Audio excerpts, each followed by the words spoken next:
Hello students, ये video class 11 के first chapter some basic concepts of chemistry का lecture number 4 होगा।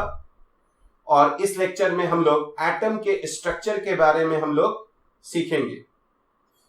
Atomic structure जो है वो हमारा सेकंड चैप्टर है और उसमें हम लोग काफी डिटेल में हम लोग एटम के स्ट्रक्चर के बारे में सीखेंगे। लेकिन जो फर्स्ट चैप्टर है हमारा some basic concepts of chemistry, उसको अच्छे से समझने के लिए हम लोग को एटम के स्ट्रक्चर के बारे में थोड़ा हमको पता होना चाहिए। इसलिए हम लोग अभी एटम के स्ट्रक्चर के बारे में कुछ सीखेंगे। डिटेल जो है वो हम लोग तो सेकंड चैप्टर में सीखेंगे ही।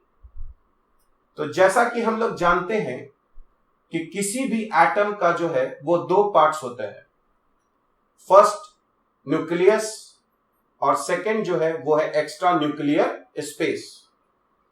न्यूक्लियस जो है वो एटम के एकदम सेंटर में होता है और इसमें हम लोग कहते हैं मेनली दो पार्टिकल्स रहते हैं, प्रोटॉन्स और न्यूट्रॉन्स।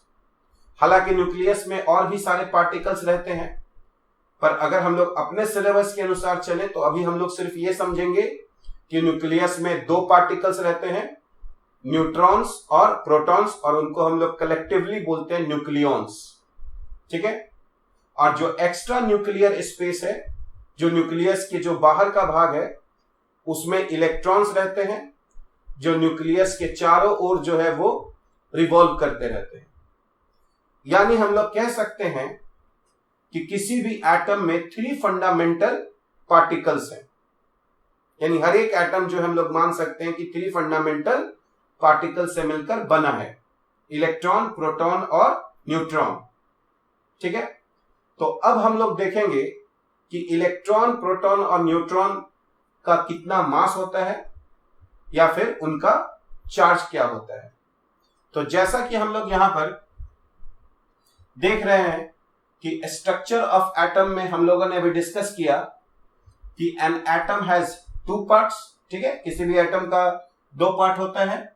फर्स्ट हो गया हम लोगों का nucleus, it contains protons and neutrons. ठीक है। और उसी को हम लोग न्यूक्लियॉन्स कहते हैं क्योंकि वो न्यूक्लियस के अंदर रहते हैं। ठीक है। तो प्रोटॉन और न्यूट्रॉन्स को ही है ना कलेक्टिवली हम लोग न्यूक्लियॉन्स कहते हैं। सेकंड जो है वो हमारा एक्स्ट्रा न्यूक्लियर स्पेस हो गया, जो न्यूक्लियस के जो बाहर का भाग होता है, और इट कंटेन्स इलेक्ट्रॉन्स। और इसमें क्या रहता है, इलेक्ट्रॉन्स, जो न्यूक्लियस के चारों ओर जो है वो रिवॉल्व करते रहते हैं। ठीक है। तो अब अगर हम लोग मास के बारे में बात करें तो जो प्रोटॉन का जो मास होता है, P से हम लोग प्रोटॉन को डिनोट करेंगे, तो MP का मतलब हो जाएगा यहां मास ऑफ प्रोटॉन।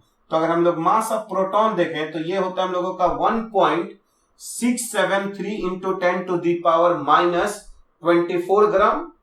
और अगर इस मास को अगर हम लोग केजी में अगर रिप्रेजेंट करना चाहते हैं तो 1000 से डिवाइड करना पड़ेगा, और इसलिए अगर हम लोग केजी में देखेंगे तो यह आ जाएगा 1.673 इंटू 10⁻⁻27 केजी।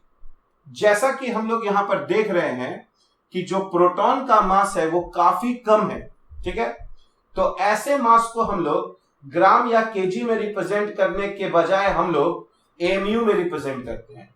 जैसा कि हम लोग पढ़ चुके हैं कि 1 AMU बराबर होता है हम लोगों का 1.66 इंटू 10⁻⁻24 ग्राम। और अगर केजी में ले जाएंगे तो 1 AMU बराबर हम लोगों का क्या होता है, तो 1 AMU बराबर हम लोगों का होता है 1.66 इंटू 10⁻⁻24 ग्राम। और या फिर हम लोग कह सकते हैं 1.66 इंटू 10⁻⁻27 केजी। तो अगर हम लोग प्रोटॉन के मास को अगर इससे डिवाइड कर दें तो ये हम लोगों का आएगा 1.007 AMU। ठीक है। और अगर हम लोग न्यूमेरिकल प्रॉब्लम्स को सॉल्व करेंगे तो हम लोग इसको रफली जो है वो हम लोग 1 AMU मान लेते हैं। ठीक है। सेकेंड पार्टिकल जो है वो है हम लोगों का न्यूट्रॉन। तो अगर हम लोग मास ऑफ न्यूट्रॉन देखें तो ये होता है 1.675 इंटू 10⁻⁻24 ग्राम। यानी अगर न्यूट्रॉन का मास देखा जाए तो प्रोटॉन से थोड़ा सा ज्यादा है। अगर इसी को हम लोग अगर केजी में रिप्रेजेंट करें तो हम लोगों को 1000 से डिवाइड करना पड़ेगा। तो ये आ जाएगा हम लोगों का 1.675 into 10 to the power minus 27 kg। ठीक है, और अगर हम लोग इसको एएमयू में अगर रिप्रेजेंट करना चाहें तो फिर हम लोगों को इससे, है ना, इसको डिवाइड करना पड़ेगा। और जब हम लोग डिवाइड करेंगे तो यहां पर जो हम लोगों को वैल्यू मिलेगा वो है 1.009 एएमयू, और इसको भी हम लोग रफली जो है वो 1 एएमयू जो है वो मान लेंगे। यानी जो मास ऑफ प्रोटॉन और मास ऑफ न्यूट्रॉन अगर हम लोग को लेना होगा तो हम लोग दोनों का मास करीब करीब 1 एएमयू ले लेते हैं, लेकिन हम लोगों को यह याद रखना होगा कि न्यूट्रॉन का जो मास है वो प्रोटॉन के मास से थोड़ा सा क्या है, ज्यादा है। अब अगर हम लोग थर्ड पार्टिकल यानी इलेक्ट्रॉन के मास को देखें तो इलेक्ट्रॉन का जो मास होता है वो 9.1 into 10 to the power minus 28 gram होता है। अगर उसको हम लोग अगर केजी में रिप्रेजेंट करेंगे तो वो 9.1 into 10 to the power minus 31 KG हो जाएगा। और अगर इसको अगर हम लोग एमयू में अगर रिप्रेजेंट करना चाहते हैं तो फिर हमको 1.66 into 10 to the power minus 27 KG से इसको डिवाइड करना होगा। तो जब हम लोग इसको डिवाइड करेंगे तो हम लोगों को एक वैल्यू मिलेगा और वो होगा 0.00055 एएमयू, और इसको हम लोग 1/1836 एएमयू भी लिख सकते हैं। यानी जैसा कि हम लोग यहां पर देख रहे हैं कि प्रोटॉन और न्यूट्रॉन का मास करीब करीब 1 एएमयू होता है, लेकिन इलेक्ट्रॉन का मास उन दोनों के मास की तुलना में बहुत ही कम है। यह हम लोगों का 1/1836 एएमयू के बराबर है। इसका मतलब यह हुआ कि अगर कोई एटम एक या एक से अधिक इलेक्ट्रॉन ले या फिर दे तो उससे उसके मास पर कोई प्रभाव नहीं पड़ेगा, क्योंकि इलेक्ट्रॉन का जो मास है वो प्रोटॉन और न्यूट्रॉन के मास के कंपैरिजन में बहुत ही कम है। तो जैसा कि हम लोग जानते हैं कि अगर कोई एक एटम इलेक्ट्रॉन लेता है तो हम लोग कहते हैं वो एनायन बन जाता है, और उसी तरह अगर कोई एटम एक या एक से अधिक इलेक्ट्रॉन दे देगा तो हम लोग कहते हैं वो कटायन बन गया। यानी अगर कोई एटम कटायन बने या फिर एनायन बने, लेकिन हम लोग मानते हैं कि वो कटायन या एनायन का जो मास होगा वो एटम के मास के ही बराबर होगा, क्योंकि इलेक्ट्रॉन के लेने या देने से मास पर बहुत ज्यादा प्रभाव नहीं पड़ता है। ठीक है, अब हम लोग इन 3 फंडामेंटल पार्टिकल्स के चार्ज के बारे में पढ़ेंगे। तो सबसे पहले हम लोग समझे कि चार्ज क्या है। तो जैसा कि हम लोग जानते हैं कि मास, लेंथ और टाइम को हम लोग डिफाइन नहीं कर सकते। हम लोग नहीं कह सकते हैं कि मास क्या है, लेंथ क्या है या फिर टाइम क्या है। उसी तरह हम लोग चार्ज को भी डिफाइन नहीं कर सकते हैं। तो चार्ज क्या है, तो इसके बारे में हम लोग कह सकते हैं कि चार्ज एक बेसिक प्रॉपर्टी होता है मैटर का, और ये चार्ज जो है वो 2 टाइप्स के होते हैं, एक पॉजिटिव चार्ज और दूसरा निगेटिव चार्ज। अब ये पॉजिटिव चार्ज क्या है और निगेटिव चार्ज क्या है, इसको हम लोग एक एग्जांपल से समझ सकते हैं। जैसे अगर हम लोग कहें कि हमारे पास एक प्रोटॉन है और यहां पर भी एक प्रोटॉन है, और दोनों के बीच में अगर हम लोग माने कि 1 मीटर का डिस्टेंस है, तो देखा गया कि एक प्रोटॉन दूसरे प्रोटॉन को रिपेल कर रहा है। तो ये प्रोटॉन इसको रिपेल कर रहा है, ये प्रोटॉन इसको रिपेल कर रहा है, और ये प्रोटॉन इसको रिपेल कर रहा है। ये भी फोर्स अगर F है तो यहां पर भी फोर्स हमारा F है। ठीक है, उसके बाद अगर हम लोगों के पास एक इलेक्ट्रॉन है और यहां पर एक इलेक्ट्रॉन है, और इन दोनों के बीच में अगर 1 मीटर का डिस्टेंस है, तो देखा गया कि फिर से ये इलेक्ट्रॉन इस इलेक्ट्रॉन को रिपेल कर रहा है और ये इलेक्ट्रॉन इस इलेक्ट्रॉन को रिपेल कर रहा है, और ये दोनों पर फिर से वही फोर्स लग रहा है। यानी जो यहां पर फोर्स का मैग्नीट्यूड है वही मैग्नीट्यूड यहां पर भी है। फिर हम लोगों ने देखा कि अगर हम लोग एक प्रोटॉन और अगर एक इलेक्ट्रॉन को हम लोग रखें और फिर से 1 मीटर के डिस्टेंस पर, तब पाया गया कि ये दोनों पार्टिकल यानी प्रोटॉन और इलेक्ट्रॉन एक दूसरे को अट्रैक्ट कर रहा है। और अगर ये इस पर जो है अट्रैक्शन का अगर हम लोग देखें, अगर फोर्स का जो मैग्नीट्यूड F है तो इस पर भी जो अट्रैक्शन हो रहा है ना, उस फोर्स का जो मैग्नीट्यूड है वो F है। इसका मतलब यह हुआ कि यहां रिपल्सन है, यहां रिपल्सन है, लेकिन यहां अट्रैक्शन है। इसका मतलब यह हुआ कि जो नेचर प्रोटॉन के चार्ज का होता है वो नेचर इलेक्ट्रॉन के चार्ज का नहीं है, यानी 2 डिफरेंट नेचर है। अब उस नेचर को क्यों हम लोग प्लस और माइनस से यहां पर डिनोट कर रहे हैं उसको हम लोग देखते हैं। तो अगर हमारे पास यहां पर 2 प्रोटॉन, ठीक है, और एक अगर इलेक्ट्रॉन रहे और यहां पर एक प्रोटॉन अगर हो और दोनों के बीच में अगर सेपरेशन फिर से 1 मीटर हो, तो हम लोग देखेंगे कि ये दोनों फिर एक दूसरे को रिपेल कर रहा है। और ये जो फोर्स अभी लग रहा है ये फिर से हमारा F ही लग रहा है। यानी कहने का सेंस कि एक प्रोटॉन और एक प्रोटॉन के बीच में जो है रिपल्सन हो रहा था और फोर्स का जो मैग्नीट्यूड था वो F था। तो यहां पर भी इन दोनों के बीच में रिपल्सन है और जो फोर्स का मैग्नीट्यूड है वो हम लोगों का F है। इसका मतलब है कि ये 2 प्रोटॉन और एक इलेक्ट्रॉन मिलकर ऐसा बिहेव कर रहा है कि इस सिस्टम के पास सिर्फ एक प्रोटॉन है। कहने का सेंस यानी एक प्रोटॉन के चार्ज को एक इलेक्ट्रॉन का चार्ज न्यूट्रलाइज कर रहा है।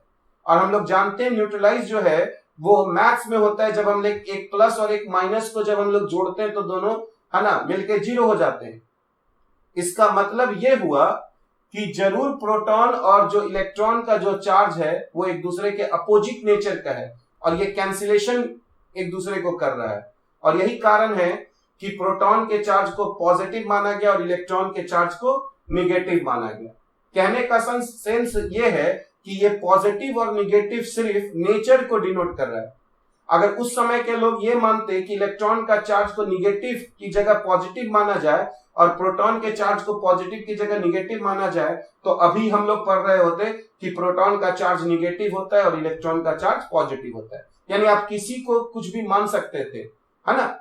तो ये एक तरह से कन्वेंशन हुआ कि प्रोटॉन के चार्ज को पॉजिटिव माना गया और इलेक्ट्रॉन के चार्ज को नेगेटिव माना गया। यानी ये प्लस और माइनस जो है वो उसके नेचर से जुड़ा हुआ है, मैग्नीट्यूड से जुड़ा हुआ नहीं है। और यही कारण है कि जब हम लोग बोलते हैं कि प्रोटॉन का चार्ज कितना है तो हम लोग कहते हैं plus 1.602 into 10 to the power minus 19 coulomb, और इतने को ही हम लोग +1 यूनिट भी बोलते हैं, ठीक है। अगर उसी तरह इलेक्ट्रॉन के चार्ज को देखा जाए तो ये बोला जाता है -1.602 into 10 to the power minus 19 coulomb. यानी जितना मैग्नीट्यूड है ना प्रोटॉन के पास है उतना ही मैग्नीट्यूड जो है चार्ज का वो इलेक्ट्रॉन के पास है, और इसी को हम लोग -1 यूनिट भी कहेंगे। पर ये जो प्लस है और ये जो माइनस है ये सिर्फ नेचर को बता रहा है। इसका ये मतलब नहीं हुआ कि प्रोटॉन का चार्ज ज्यादा है और इलेक्ट्रॉन का चार्ज कम है। जैसे अगर हम कहते हैं +2 बड़ा है -2 से, तो ये प्लस और माइनस है ना इसके मैग्नीट्यूड के साथ अटैच्ड है, लेकिन यहां पर जो माइनस है वो इसके नेचर को बता रहा है। इसीलिए हम लोग कहते हैं कि जितना चार्ज प्रोटॉन पर है उतना ही चार्ज इलेक्ट्रॉन पे है। किसी पे चार्ज ज्यादा नहीं है, किसी पे चार्ज कम नहीं है। तो अगर कोई कहता है कि प्रोटॉन का चार्ज पॉजिटिव है और इलेक्ट्रॉन का चार्ज नेगेटिव है, तो हम लोगों को समझना है कि ये सिर्फ नेचर को डिनोट करता है, मैग्नीट्यूड को नहीं। जितना चार्ज प्रोटॉन पे है उतना ही चार्ज इलेक्ट्रॉन पर भी है, और प्रोटॉन के जो चार्ज है उसको हम लोग +1 यूनिट से डिनोट कर देते हैं और जो इलेक्ट्रॉन का चार्ज है उसको हम लोग -1 यूनिट से डिनोट कर देते हैं।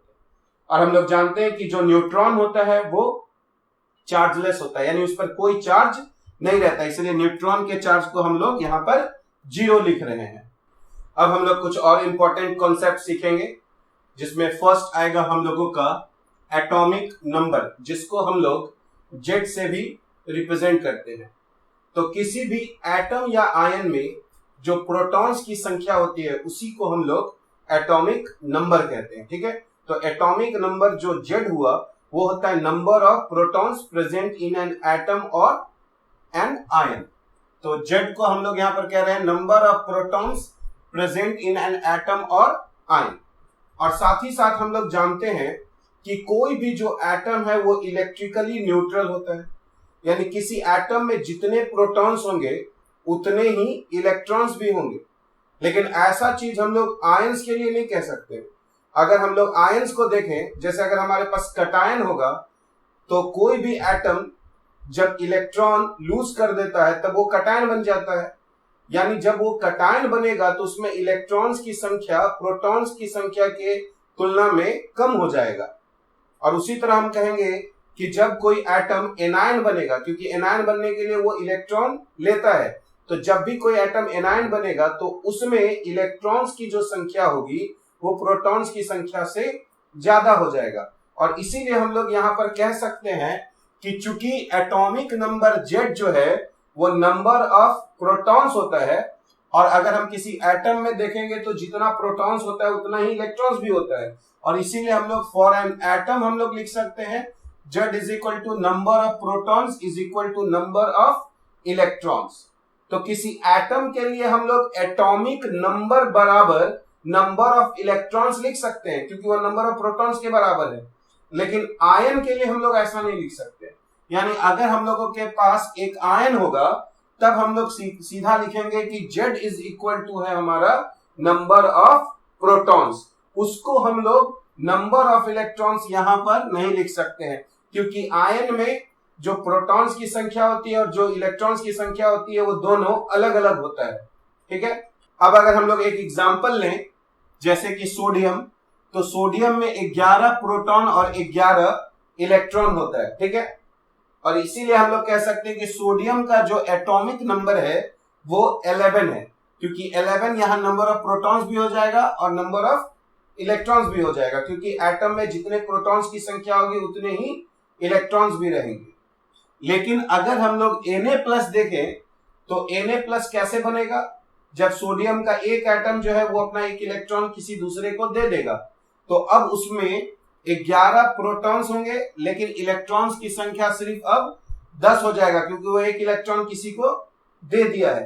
तो अब हम लोग कहेंगे कि Na+ का जो एटॉमिक नंबर होगा, Na+ का एटॉमिक नंबर हमारा 11 होगा। देखिए यहाँ पर 11 है नंबर ऑफ प्रोटॉन्स, हालांकि अब इसमें इलेक्ट्रॉन्स की जो संख्या वो 10 है।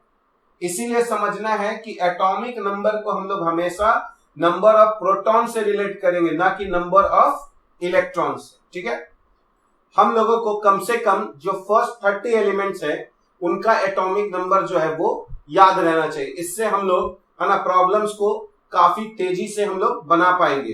तो जैसा कि आप लोग देख रहे हैं कि हम लोगों ने यहाँ पर फर्स्ट 30 एलिमेंट्स का एटॉमिक नंबर है ना लिखा हुआ है।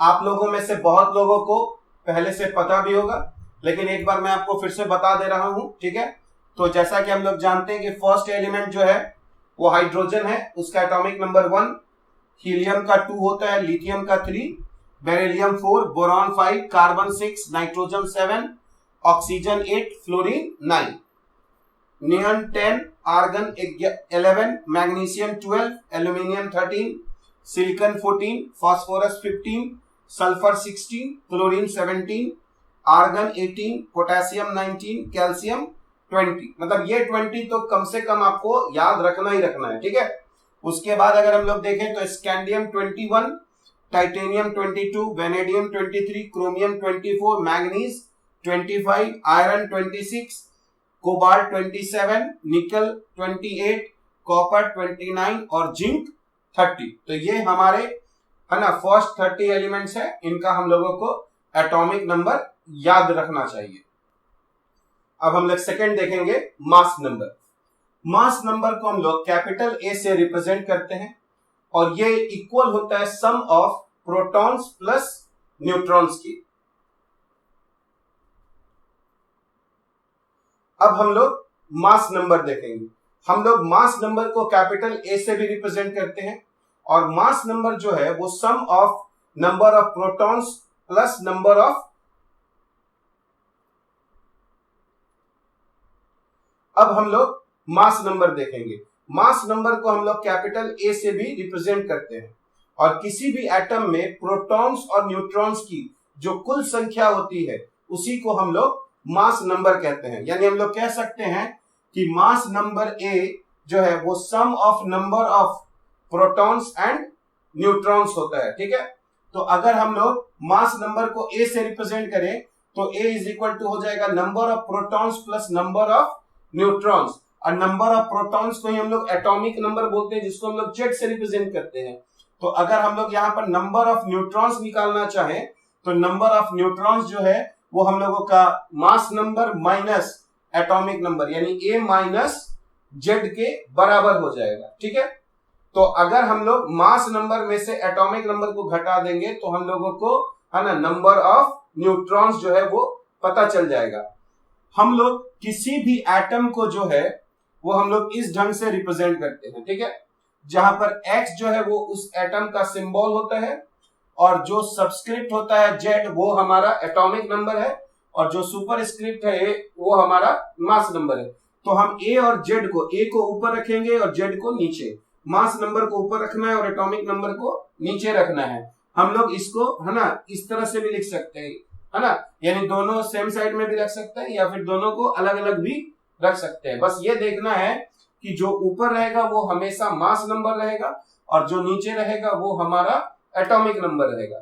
जैसे कि अगर हम लोग यहाँ पर एक एग्जांपल लें कि हमारे पास सल्फर है और यहाँ पर 16 और 32 है, तो जैसा कि हम लोग जानते हैं ये जो है हमारा एटॉमिक नंबर होता है। तो अगर हम लोग इसमें देखें नंबर ऑफ प्रोटॉन्स, तो नंबर ऑफ प्रोटॉन्स जो है वो हम लोगों का यहाँ पर है ना 16 हो जाएगा एटॉमिक नंबर के बराबर, और किसी एटम में जितने प्रोटॉन्स होते हैं उतने ही इलेक्ट्रॉन्स भी होंगे। तो इसीलिए हम लोग कहेंगे कि यहाँ नंबर ऑफ, अगर इलेक्ट्रॉन्स अगर हम लोग कहें तो वो भी हम लोगों का 16 होगा, ठीक है। और नंबर ऑफ न्यूट्रॉन्स हम लोग कैसे निकालेंगे, तो नंबर ऑफ न्यूट्रॉन्स जो है वो हम लोग निकाल सकते हैं a माइनस जेड से, जहां a है हम लोगों का मास नंबर और z है हम लोगों का एटॉमिक नंबर। तो ये 32 माइनस 16 यानी यहां पर हम लोगों का 16 आ जाएगा, ठीक है। तो अगर किसी एटम में हम लोगों को इलेक्ट्रॉन्स, प्रोटॉन्स या फिर न्यूट्रॉन्स की संख्या अगर निकालना है तो जो नीचे रहेगा वही हमारा सम नंबर ऑफ प्रोटॉन्स हो जाएगा और वही नंबर ऑफ इलेक्ट्रॉन्स भी हो जाएगा, और मास नंबर में से एटॉमिक नंबर को घटा देंगे तो नंबर ऑफ न्यूट्रॉन्स निकल जाएगा। क्या होगा अगर हम लोगों को ऐसा पूछा जाए S2 माइनस, ठीक है। तो S2 माइनस का मतलब होता है कि सल्फर जो है वो 2 इलेक्ट्रॉन लिया है, तभी उस पर 2 यूनिट का नेगेटिव चार्ज आया है।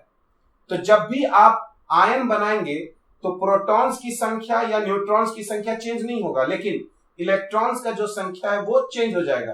तो अगर S2 माइनस में अगर हम लोग नंबर ऑफ प्रोटॉन्स कहें तो वो 16 ही होगा, नंबर ऑफ न्यूट्रॉन्स कहें तो वो भी 16 होगा, लेकिन जो नंबर ऑफ इलेक्ट्रॉन्स जो हो जाएगा वो अब इसमें 2 और ऐड हो जाएगा। तो यहां पर नंबर ऑफ इलेक्ट्रॉन्स जो है अगर हम इसमें S2 माइनस में अगर हम लोग है ना 18 देखें तो इलेक्ट्रॉन्स हो जाएगा, अगर हम लोग प्रोटॉन्स देखेंगे तो 16 प्रोटॉन हो जाएगा, और न्यूट्रॉन्स देखें तो भी हम लोगों को 16 ही मिलेगा, ठीक है। तो इस तरह से हम लोग एटम में भी प्रोटॉन, न्यूट्रॉन और इलेक्ट्रॉन्स की संख्या निकाल सकते हैं, और आयन में भी हम लोग प्रोटॉन, इलेक्ट्रॉन और न्यूट्रॉन्स की संख्या निकाल सकते हैं। अब हम लोग आइसोटोप्स के बारे में पढ़ेंगे। आइसोटोप्स ऐसे एटम्स होते हैं जिनका atomic number same but mass number जो है वो डिफरेंट होता है। तो चूंकि एटॉमिक नंबर जो है वो सेम है, यानी उनमें नंबर ऑफ प्रोटॉन्स की संख्या सेम होगी, नंबर ऑफ इलेक्ट्रॉन्स की संख्या सेम होगी, लेकिन उनमें जो नंबर ऑफ न्यूट्रॉन्स का जो संख्या है वो अलग अलग होगा। इसलिए हम लोग यहाँ पर देख रहे हैं कि आइसोटोप्स को हम लोगों ने लिखा है atoms having same atomic number but different mass number. जैसे अगर हम लोग एग्जांपल देखें तो हाइड्रोजन के हमारे पास 3 आइसोटोप्स हैं। तो अगर हम लोग हाइड्रोजन को देखें तो हम लोग H11 बोलते हैं, जिसको हम लोग नॉर्मली H से डिनोट करते हैं। फिर हमारा ये प्रोटियम हो जाता है, प्रोटियम। दूसरा जो है वो हमारा H12 है, इसको हम लोग D से रिप्रेजेंट करते हैं, इसको हम लोग ड्यूटेरियम कहते हैं, ड्यूटेरियम कहते हैं। और थर्ड जो आइसोटोप होता है वो हमारा H13 होता है, जिसको हम लोग ट्राइटियम कहते हैं, और उसको हम लोग T से रिप्रेजेंट करते हैं, ट्राइटियम। ये जो है वो रेडियो एक्टिव होता है ना, ये रेडियो एक्टिव है। तो अगर हम लोग देखें हाइड्रोजन में तो H11 यानी अगर इस एटम में देखा जाए तो प्रोटॉन्स की संख्या 1 है, इलेक्ट्रॉन की संख्या 1 है, लेकिन इसमें कोई न्यूट्रॉन नहीं है, क्योंकि अगर हम लोग मास नंबर में एटॉमिक नंबर को घटाएंगे तो यहां पर 1 - 1 0 हो जाएगा। यानी हाइड्रोजन ही एक ऐसा यहाँ पर, यानी प्रोटियम ही एक ऐसा एटम है जिसमें कोई न्यूट्रॉन नहीं होता है, ठीक है। तो इसमें 1 प्रोटॉन है, 1 इलेक्ट्रॉन है और 0 न्यूट्रॉन है। तो यहां पर हम लोग कहेंगे 1 प्रोटॉन है 1 इलेक्ट्रॉन है और 0 न्यूट्रॉन है।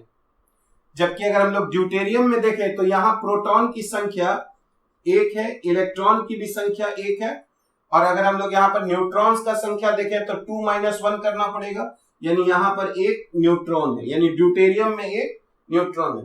अगर हम लोग ट्राइटियम को देखें तो इसमें 1 प्रोटॉन होगा, 1 इलेक्ट्रॉन होगा, और अगर न्यूट्रॉन की संख्या देखें तो हम लोगों को 3 - 1 करना पड़ेगा, तो वो 2 आ जाएगा। ठीक है, तो हाइड्रोजन के हमारे पास 3 आइसोटोप्स है। ठीक है, तो इन तीनों में अगर देखा जाए तो प्रोटॉन्स और इलेक्ट्रॉन्स की संख्या सेम है, लेकिन न्यूट्रॉन्स का जो संख्या है वो अलग अलग है।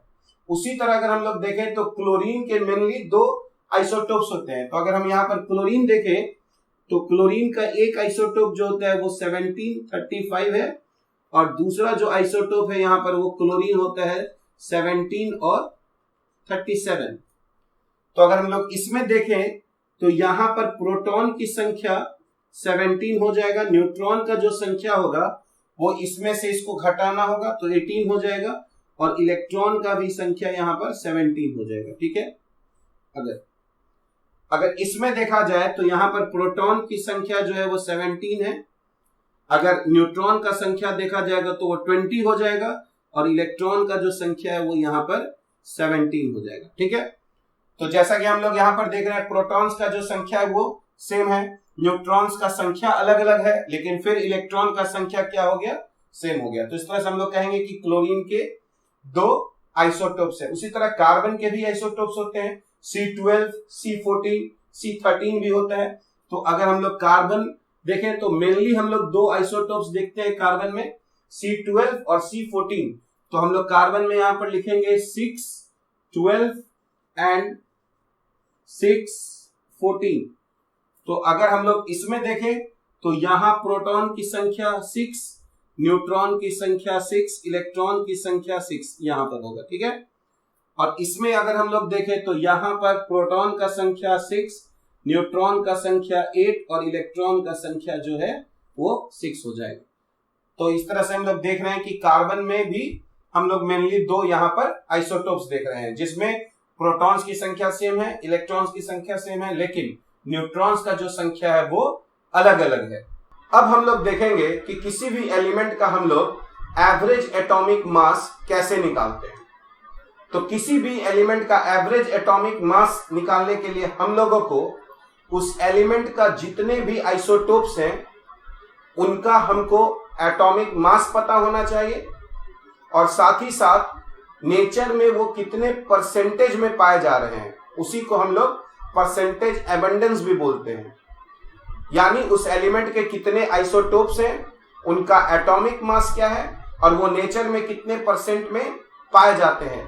तो ये सब की सहायता से हम लोग किसी भी एलिमेंट का हम लोग एवरेज एटॉमिक मास जो है वो निकाल सकते हैं। तो जैसा कि हम लोग यहाँ पर देख रहे हैं कि अगर हम लोग माने कि M1 and M2 be the atomic masses of the 2 isotopes of an element, तो मान लिया जाए कि जो एलिमेंट है ना, उसके 2 आइसोटोप्स हैं, जिसमें एक का मास M1 है और दूसरे का मास M2 है, और साथ ही साथ the percentage abundances of these 2 isotopes are x1% and x2%। यानी जिस आइसोटोप का मास M1 है वो नेचर में x1% में पाया जा रहा है, मतलब 30% हो सकता है या 40% हो सकता है, और जबकि जिसका मास M2 है वो नेचर में x2% में पाया जा रहा है। तो मान लिया जाए अगर ये 30% में पाया जा रहा होगा तो ये 70% में पाया जा रहा होगा, तो दोनों का जो सम है वो हम लोगों का 100 है। तो यानी अगर एक का भी अगर हम लोगों को परसेंटेज पता है तो दूसरे को हम लोग 100 में माइनस करके उसको निकाल सकते हैं। तो अब हम लोग एवरेज एटॉमिक मास कैसे निकालेंगे? तो एवरेज एटॉमिक मास के लिए हम लोग क्या करते हैं, जो आइसोटोप का जो मास होता है उसको उसके परसेंटेज एबंडेंस से हम लोग मल्टीप्लाई करते जाते हैं। यानी यहां पर हो जाएगा M1x1 प्लस M2x2, अगर एक और आइसोटोप होता तो M3x3, और डिवाइडेड बाय यहां पर टोटल जो हमारा परसेंटेज एबंडेंस है, जो कि यहां पर 100 के बराबर होगा। तो अगर कोई एलिमेंट के 2 आइसोटोप्स हैं तो दोनों का जो है हमारा परसेंटेज एबंडेंस को अगर जोड़ेंगे तो वो 100 आएगा।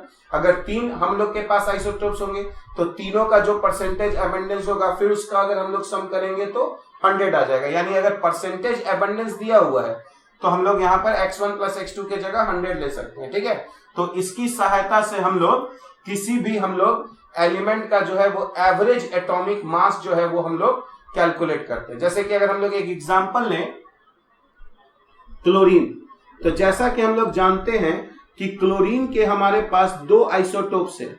ठीक है, एक 1735 है ना और एक 1737। और अगर हम लोग नेचर में देखें तो ये जो है ये हम लोगों का नेचर में 75% में पाया जाता है। और अगर क्लोरीन 1737 को देखें तो ये नेचर में हम लोगों का 25% में पाया जाता है। यानी अगर हम लोग 100 एटम अगर लें क्लोरीन के तो उसमें 75 एटम ये वाला होगा और 25 एटम जो है वो ये होगा।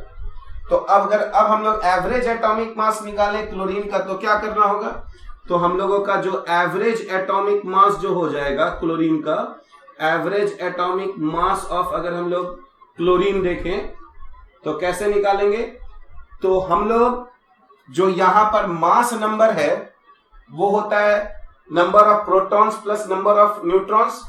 और अभी हम लोगों ने देखा था कि एक प्रोटॉन का भी मास 1 mu के बराबर और एक न्यूट्रॉन का भी मास करीब करीब 1 mu के बराबर। यानी अगर इसमें 35 प्रोटॉन्स और न्यूट्रॉन्स की संख्या है तो हम लोग इसका मास जो है वो 35 mu मान सकते हैं और इसका मास जो है वो हम लोग 37 mu मान सकते हैं। तो हम लोग 35 को 75 से मल्टीप्लाई करेंगे और फिर 37 को मल्टीप्लाई करेंगे 25 से, तो ये हो जाएगा हम लोगों का 35 इंटू 75। ठीक है, यहां पर और प्लस यहां पर अगर हम लोग देखें तो ये हो जाएगा हमारा 37 इंटू 25 और यहां पर नीचे जो हो जाएगा वो हमारा 100 हो जाएगा। ठीक है, तो अगर हम लोग इन दोनों को ऐड कर देंगे तो ये 3550 आ जाएगा और डिवाइडेड बाई 100 हो जाएगा और यही हम लोगों का आ जाता है 35.5 mu। यानी ये जो 35.5 mu होता है वो ना इस एटम का एटॉमिक मास है ना इस एटम का एटॉमिक मास है। ये जो क्लोरीन हम लोग बोलेंगे उसका एवरेज एटॉमिक मास है और एवरेज एटॉमिक मास जो है वो हम लोग सारे आइसोटोप्स को देखकर हम लोग लिखते हैं। तो ये नॉर्मली हमेशा फ्रैक्शन में आता है। ठीक है, क्योंकि हम लोग यहाँ पर आइसोटोप्स जो भी रहेंगे उसके मास को मल्टीप्लाई कर देंगे उसके परसेंटेज एबंडेंस से और फिर हम लोग उसको जोड़कर डिवाइड कर देंगे 100 से। तो ये नॉर्मली एक फ्रैक्शन में ही हमेशा आता है।